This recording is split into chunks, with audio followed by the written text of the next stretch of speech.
Supreme court के पास बहुत power है। सारे करप्ट अधिकारियों की एक लिस्ट बना के सौंपा था ताकि इन लोग पे क्या हो, कार्रवाई हो। ना जज को आप सस्पेंड कर सकते हैं, ना जज को प्रमोशन दे सकते। इसका लिस्ट में नाम दिया है। आज सबके अच्छे अच्छे घर बंगले हैं, वो लिस्ट बना के भेजे कि ये करप्ट है, इनमें कार्रवाई करो। उन करप्टों के लिस्ट में से बांटा गया, मेरा सचिव ये रहेगा, मेरा सचिव ये रहेगा, मेरा सचिव ये हो जाएगा। मंत्रियों में बांट हो गया कि हम ले जाएंगे, हम ले जाएंगे। न्यायालय सबकी जांच कर देंगे। तो कहा आप बहुत अच्छे सारे करप्ट का लिस्ट दिए हैं। सुप्रीम कोर्ट के पास बहुत पावर है, इसके पावर को आप नहीं रोक सकते हैं। यहाँ पे इसके न्यायपालिका कैसी है, स्वतंत्र है। इन्हें वेतन दिया जाता है संचित निधि से। आप संचित निधि के वेतन को आप तब तक नहीं काट सकते जब तक इमरजेंसी नहीं लगा है। और भारत में वित्तीय आपात यानी पैसा वाला इमरजेंसी 360 में है, आजले नहीं लगा है, आजले नहीं लगा है। समझा गया? तो इनका वेतन आप काट नहीं सकते, ना ही वेतन कम कर सकते हैं। ना वेतन काट सकते हैं, ना कम कर सकते हैं। ना जज को आप सस्पेंड कर सकते हैं, ना जज को प्रमोशन दे सकते हैं। जज को सस्पेंड करना होगा तो कोलोजियम करेगा, और जज को प्रमोशन देना होगा तो कोलोजियम करेगा। और कोलोजियम में आप झाकेंगे तो एक तबड़ाक मार देगा, सब भाग नहीं समझ में आ गया? न्यायिक नियुक्ति आयोग आया था ना, फाड़ के फेंक दिया लोग सुप्रीम कोर्ट में। अभी एक जस्टिस वर्मा साहब थे, दिल्ली हाई कोर्ट में शायद थे, जिनके घर से 2-4 करोड़ की कितना पैसा निकला ना, 15 लाख की कितना ना, मतलब पता नहीं कितना पैसा जला हुआ। उनके घर आग लग गया, फायर ब्रिगेड आग बुताने गई तो देखिए तो नोट जल रहा है। तो क्या कोई पुलिस केस कर दी? सुप्रीम कोर्ट स्वयं उनको कहां भेज दिया? Allahabad high court. कहां भेज दिया? इलाहाबाद है। और सुप्रीम कोर्ट चूंकि स्वतंत्र है, सुप्रीम कोर्ट ने एक वो कमेटी बैठा दी, जिस कमेटी में ये बात था कि फायर ब्रिगेड के अधिकारियों का बयान लिया गया, फिर जज साहब का बयान लिया गया। 3 महीने बाद रिपोर्ट आई तो सुप्रीम कोर्ट ने कहा कि ये तमाम सबूत और गवाहों को मद्देनजर रखते हुए अदालत इस नतीजे पर पहुंची है कि उस दिन जज साहब के घर जो नोट पकड़े गए थे वो सही है, जज साहब करप्शन में इन्वॉल्व हैं। अब उसने जज साहब को आदेश दिया सुप्रीम कोर्ट, या तो आप खुद से इस्तीफा दे दीजिए। 2 लेटर जारी किया सुप्रीम कोर्ट, आदेश 2। आप स्वयं से क्या दे दीजिए? इस्तीफा। आयोग सरकार को भेजा, अगर इस्तीफा नहीं देते हैं तो इन पे महाभियोग लगाइए। महाभियोग लगा दिए, क्योंकि जज को हटाने का दूसरा कोई रास्ते नहीं है।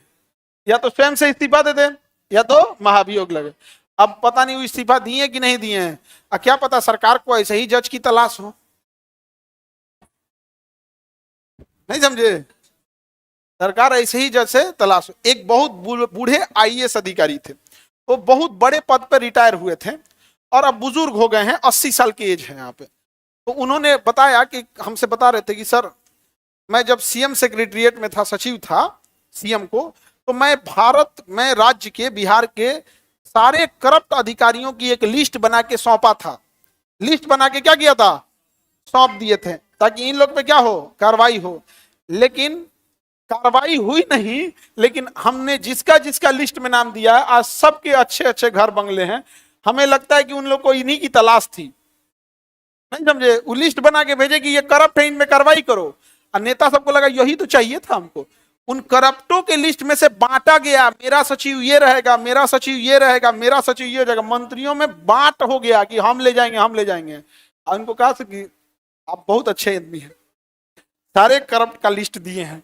अब रिटायर हो गए, अब टेंशन में रहते हैं। हम कहे कि भैया अब हम लोग क्या कर सकते हैं, आप आईएएस अधिकारी थे, कुछ ना कर पाए। हम लोग तो शिक्षक हैं।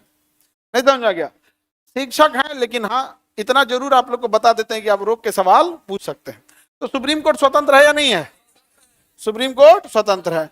सीधे सरल शब्दों में न्यायपालिका की स्वतंत्रता का अर्थ होता है सरकार के अन्य 2 अंग, विधायिका और कार्यपालिका। विधायिका मतलब नेता और कार्यपालिका मतलब अधिकारी न्यायपालिका के कार्य में किसी प्रकार का बाधा नहीं डालेंगे। डीएम चल जाएंगे क्या?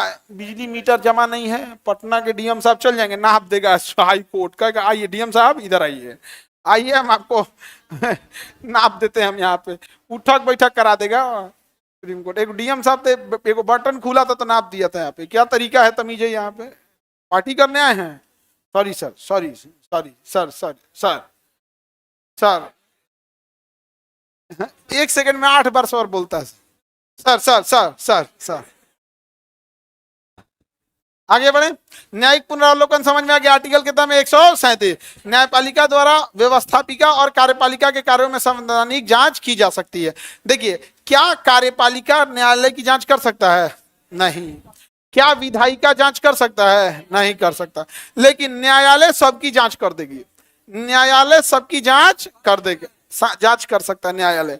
जैसे संसद से पास किया हुआ था न्यायिक नियुक्ति आयोग, सुप्रीम कोर्ट ने उसे जांच करके क्या कर दिया, असंवैधानिक घोषित कर दिया। असंवैधानिक क्या कर दिया, घोषित कर दिया।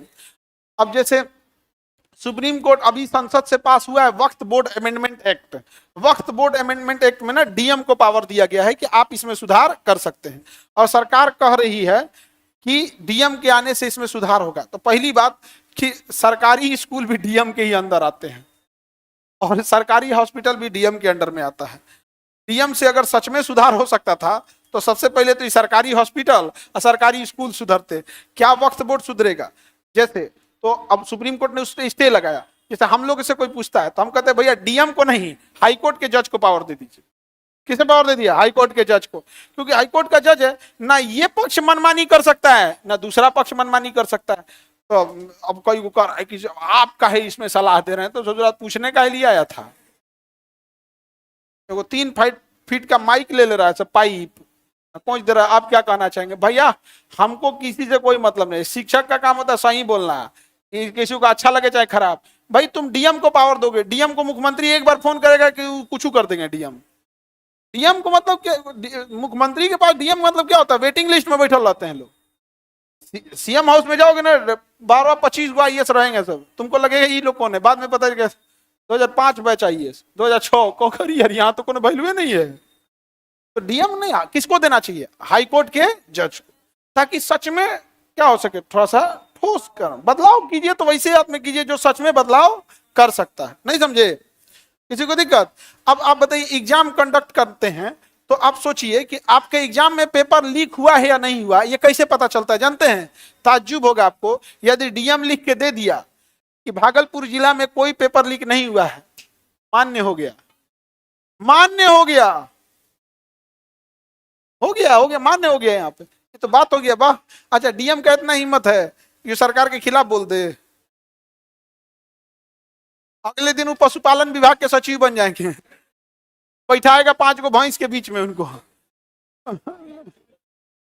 शौचालय विभाग दे देगा उनको, गन्ना विभाग, शौचालय विभाग, पशुपालन विभाग, स्टंटिंग पोस्टिंग होता है। कोई पुलिस वाला ज्यादा उड़ता है ना तो जानते हैं उसको कहाँ भेजा जाता है? फायर ब्रिगेड में। क्योंकि आग लगने के बाद लोग फोन करते हैं, और 10 मिनट में तो आग का खेल है। आग का खेल कितने देर का है? 10 से 15 मिनट में। भैया आग लगल है, 10-15 मिनट में बुझाए तो बुझाए, नहीं तो नाश देगा सब। कितनों तुम फायर ब्रिगेड को अच्छा कर लोगे, 10 मिनट तो आने में लगेगा ना उसको। अब फायर ब्रिगेड में आएंगे तो खाली गाली सुन के जाएंगे, बेचारा, उसकी क्या गलती है? ऐसा डिपार्टमेंट देगा, उस पर जांच लगा देगा, आपके रहते आग लगा, आप नहीं बुझा पाए, प्रमोशन नहीं डिमोशन। और नहीं तो जानते हो कहां भेजेगा? बीएमपी में, रिजर्व पुलिस में।